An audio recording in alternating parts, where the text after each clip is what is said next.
UP board की exam date sheet आ चुकी है। 27 फरवरी को तुम्हारा गणित का एग्जाम है। अब तुम्हें डर लग रहा है, अब तुम्हें घबराहट हो रही है। घबराना लाजमी है, क्योंकि पिछले 8 से 9 महीने तुम अपने दोस्तों के साथ घूमने में, रिश्तेदारों की शादी अटेंड करने में, घर पे बैठ के दिन भर मोबाइल में रील स्क्रॉल करने में बर्बाद किया है। अभी तुमको वो भी याद आ रहा होगा जो तुम और तुम्हारे माँ बाप ने मिलकर एक सपना देखा था, स्टेट टॉपर बनने का, डिस्ट्रिक्ट टॉप करने का, गांव मोहल्ले का नाम रोशन करने का। बाबू, अभी भी मैं तुमको समझा रहा हूँ, अभी भी कुछ भी टाइम नहीं बिगड़ा है, अभी भी हमारे पास बहुत टाइम है।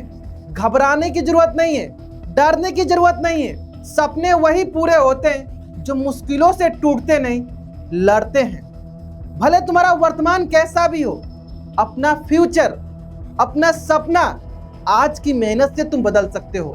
देखो मेरे भाई, जिंदगी और पढ़ाई दोनों एक ही रूल फॉलो करता है। जब तक लास्ट मिनट बचा है तब तक गेम तुम्हारे हाथ में है मेरे भाई। अगर अभी तुम नहीं संभले, अगर अभी तुमने नहीं ठाना कि मुझे वो सपना पूरा करना है जो मैंने देखा था, तो बहुत देर हो जाएगी। तो देखो बेटा, अगर अभी से तुमने अच्छे से प्लानिंग नहीं किया, अगर अभी से तुमने अच्छी से स्ट्रेटजी नहीं बनाई कि कैसे तुम्हें अपने सपने को पूरा करना है, तो बहुत देर हो जाएगी। तो देखो बेटा, मैं आपके लिए वो लेकर आ गया हूँ जो आपके लिए अभी सबसे ज्यादा जरूरी है। वो क्या है? वो है 45 दिनों की स्ट्रेटजी, अपना प्लानिंग, जिसकी मदद से तुम अपने गणित का सिलेबस कंप्लीट करने के साथ साथ रिवीजन भी कर पाओगे, मॉक टेस्ट भी लगा पाओगे। तो इसके लिए सबसे पहला करना क्या है? आपको कॉपी पेन लेकर बैठना है। मैं यहाँ पे कोई कथा प्रवचन नहीं देने आया हूँ कि सुन लिए सुन के चले गए। आपको क्या करना है? कॉपी पेन लेकर बैठना है, जो भी मैं आज बताऊं उसको नोट डाउन करते चलना है। तो सबसे पहले आपको नोट डाउन करना है अपना सिलेबस। तो अपना सिलेबस क्या है? अपना सिलेबस स्टार्ट होता है वास्तविक संख्या से, और अंत कहाँ पे होता है? अंत होता है अपना प्रायिकता पे, है ना। यानी कुल मिला के हमारे पास टोटल 15 चैप्टर हैं। अब इन 15 चैप्टर करना क्या है? तो आपको एक खाली पेज लेना है, एक ब्लैंक शीट लेना है, और उस ब्लैंक शीट पे करना क्या है? आपको वास्तविक संख्या से स्टार्ट करके प्रायिकता तक line by line chapter wise लिख लेना है। इसका फायदा क्या होगा? जो आप ब्लैंक शीट पे लिखे रहोगे, जहां पे भी आप बैठ के पढ़ते हो, जहां पे भी आपका स्टडी टेबल होगा, उसके सामने आपको चिपका लेना है। इससे क्या होगा? जब भी आप अपने सिलेबस को देखोगे तो आपको पढ़ने की लालसा जगेगी, आपके अंदर एक डर आएगा कि हाँ, मेरा इतना सिलेबस बचा हुआ है, मुझे ये पढ़ना है। आपके अंदर वो चीजें आएगी जिसकी मदद से आपको लगेगा कि नहीं, अगर मैं ये नहीं किया तो मैं पीछे चला जाऊंगा, मैं रेस से बाहर हो जाऊंगा। तो ये काम आपको अभी के अभी तुरंत करना है। इसके बाद आपको क्या करना है? अपने सिलेबस को 3 पार्ट में बांटो, 3 भाग में बांटो, इजी, मीडियम, हार्ड। अब ये कैसे करोगे? सर, अभी तक मैंने कुछ नहीं पढ़ा, मैं ये कैसे कर पाऊंगा? टेंशन मत लो, मैं हूं ना। पिछले 5 साल के एक्सपीरियंस के दौरान मैं बहुत बच्चों से मिला, बहुत बच्चों का डाउट सॉल्व किया। उससे मुझे ऐसा रियलाइज हुआ कि कौन सा चैप्टर बच्चों को इजी लगता है, कौन सा चैप्टर बच्चों को मीडियम लगता है, कौन सा चैप्टर बच्चों को हार्ड लगता है। जनरली सबसे पहला जो चैप्टर होता है ना, बच्चों को बहुत आसान लगता है, क्योंकि उसमें ज्यादा फोकस उसने पढ़ा होता है। तो देखो, वास्तविक संख्या जैसे इजी वाले कैटेगरी में रख सकते हो, है ना। सेम टू सेम आप मान सकते हो, जैसे द्विघात समीकरण को आप मीडियम वाले कैटेगरी में रख सकते हो। इसी तरह ट्रिग्नोमेट्री, जिससे बच्चों को खौफ है कि सर ट्रिग्नोमेट्री से सबसे ज्यादा क्वेश्चन आते हैं, इसलिए वो सबसे ज्यादा उनको हार्ड लगता है। अब आप ये बोलोगे सर ट्रिग्नोमेट्री, ये मैं आपके लिए इतना हलवा बना दूंगा, इतना आसान बना दूंगा कि आप बोलोगे एट द एंड कि सर यही तो सबसे आसान सा चैप्टर था। तो अब इस तरह करके आप अपने सिलेबस को बांट सकते हो। बांटने के बाद क्या करना है? जैसे आपने बांट लिया, आपको ये भी रियलाइज होगा बांटते समय कि सर बहुत सारे ऐसे चैप्टर थे जो मुझे पहले से आ रहे थे। जैसे मान सकते हो पहला ही चैप्टर कि सर मुझे वास्तविक संख्या पहले ही से आ रहा था, मुझे त्रिभुज बहुत लोगों को नहीं आता, ठीक है, हो सकता है आपको त्रिभुज पहले से आ रहा होगा, हो सकता है आपको पहले से प्रायिकता आ रहा होगा। यानी जो जो चैप्टर आपको पहले से आ रहा था उसको आप कट कर दो, उसको आप क्रॉस कर दो। इस तरह क्या होगा? आपके नंबर ऑफ चैप्टर कम हो जाएंगे। पहले 15 चैप्टर पढ़ने थे, अब हो सकता है 10-12 चैप्टर आपको पढ़ने होंगे। इसके बाद क्या करना है? आपको एक ब्लैंक शीट लेना है, आपको एक खाली पेज लेना है। जैसे देखो मैं आपके लिए लेकर रखा हूं, ऐसे आपको एक खाली पेज लेना है, और इस खाली पेज में आपको करना क्या है? जो भी आपने इजी, मीडियम, हार्ड बांटा है उसको लाइन बाय लाइन लिख लेना है। जैसे मान लीजिए हमने सबसे पहले इजी वाला लिया, हो सकता है इजी वाले में आपके पास 4-5 चैप्टर हो, है ना, तो 4 चैप्टर का नाम अपने लिख के रख लिया। फिर मान लो आपके पास मीडियम वाले हो गए, मान लो मीडियम वाले हमारे पास 2 चैप्टर हो गए, 3 चैप्टर हो गए, तो 3 चैप्टर का हमने लाइन बाय लाइन नाम लिखकर रख लिया, ठीक है। मान लो उसके बाद हार्ड वाले आप बोलोगे सर हार्ड वाले कैसे होगा, अभी बताएंगे बहू, अभी बताएंगे आपको। मान लो हार्ड वाले 4 चैप्टर हो गए, तो 4 चैप्टर का नाम लिखकर हम रख लिए। अब क्या करना है, तो देखो सबसे पहला काम हम क्या करते हैं, इजी वाले से स्टार्ट करते हैं, आसान वाले से स्टार्ट करते हैं। हम अपना शुभारंभ किससे करेंगे, आसान वाले से। तो सबसे पहले आपको कौन सा चैप्टर लेना है, आपको सबसे पहले लेना है आसान वाले चैप्टर। स्टार्टिंग कहां से करना, आपको पढ़ना है आसान वाले चैप्टर से। जैसे आपका आसान वाला चैप्टर कंप्लीट होगा, आपका कॉन्फिडेंस पूरा हाई हो जाएगा, आपका कॉन्फिडेंस पूरा बढ़ जाएगा, और इसी कॉन्फिडेंस की मदद से आप अपना मीडियम वाले चैप्टर को कंप्लीट कर पाओगे। और जैसे ही मीडियम वाले चैप्टर कंप्लीट हुआ, आपका कॉन्फिडेंस पहले से 2 गुना हो गया होगा, 4 गुना हो गया होगा, और उसी कॉन्फिडेंस की मदद से आप अपना हार्ड वाले भी चैप्टर निपटा दोगे। तो ये आपकी स्ट्रेटजी होनी चाहिए। आप बोलोगे सर आपने तो बोल दिया कि हाँ आसान वाले चैप्टर से स्टार्ट करेंगे, कॉन्फिडेंस बढ़ते जाएगा, मीडियम वाले निपटाएंगे, फिर उसके बाद हार्ड वाले निपटा देंगे। फिर करेंगे कैसे ये, तो सबसे पहले हम स्टार्ट करेंगे आसान वाले चैप्टर से। कोई भी एक आसान वाला चैप्टर ले लो। अब उसको कंप्लीट कैसे करना है, तो वीडियो लेक्चर देखो, आपको सोशल मीडिया पे बहुत सारे वीडियोज मिल जाएंगे। कोई सर पढ़ा रहे होंगे, कोई मैडम पढ़ा रही होंगी, कोई आपकी दीदी पढ़ा रही होंगी, कोई आपके भैया पढ़ा रहे होंगे, आपको उनसे पढ़ना है। अब ये नहीं कि सिर्फ हम वीडियो देखते जा रहे हैं, साथ के साथ नोट्स बनाना है, क्योंकि नोट्स बहुत इंपॉर्टेंट है। आप ही सोचो, मैं पिछले साल का टॉपर का नोट्स अगर आपको दे दूं, तो क्या उसको पढ़ के आप पास हो पाओगे, नहीं।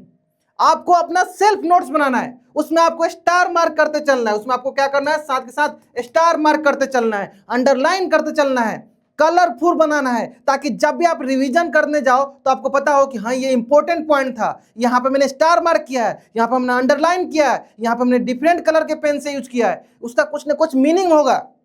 तो सेल्फ नोट्स बनाना बहुत जरूरी है।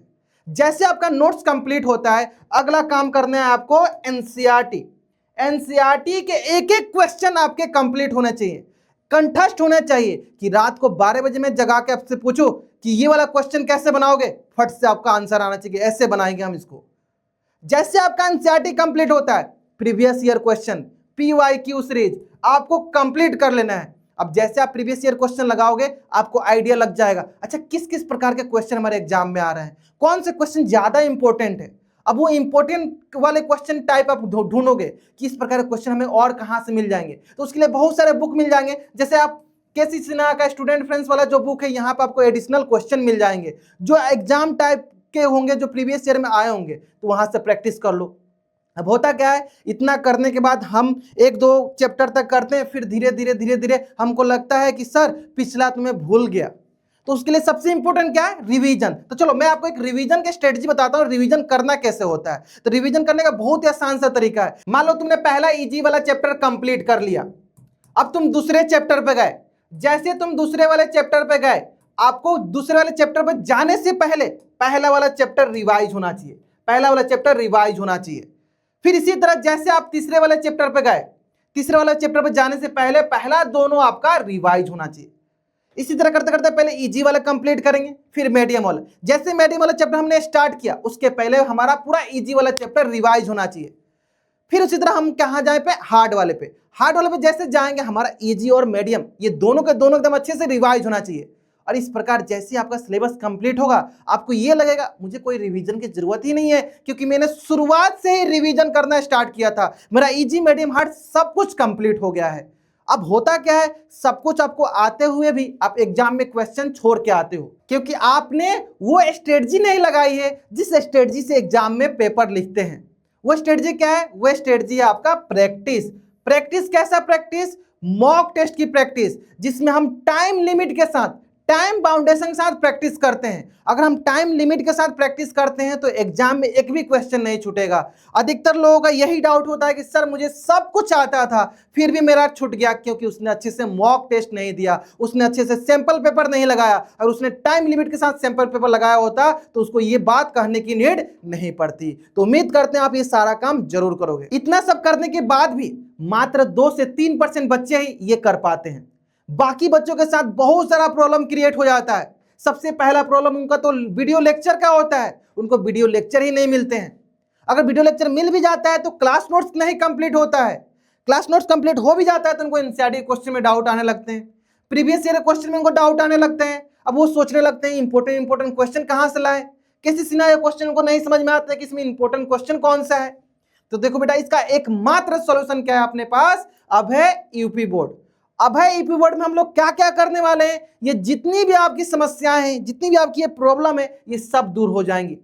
इसके अलावा भी आपको और बहुत कुछ मिलने वाला है, जिसकी मदद से आप मतलब आपको कहीं जाने की जरूरत ही नहीं है, आपको एक जगह पे सब कुछ मिलेगा। इसका रोड मैप क्या होने वाला है, तो सबसे पहला जो रोड मैप होने वाला है इसमें, वो है आपकी वीडियो लेक्चर की समस्याओं को दूर करना।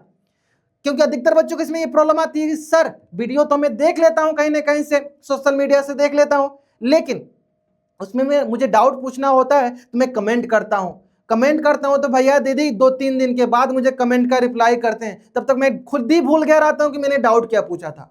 तो इसका बहुत ही अच्छा सॉल्यूशन हम लोग लेकर आए, वो क्या है, आपकी जो वीडियो लेक्चर है, वो वीडियो लेक्चर तो मिलेगी आपको, बट उसके साथ लाइव क्लास में होगी।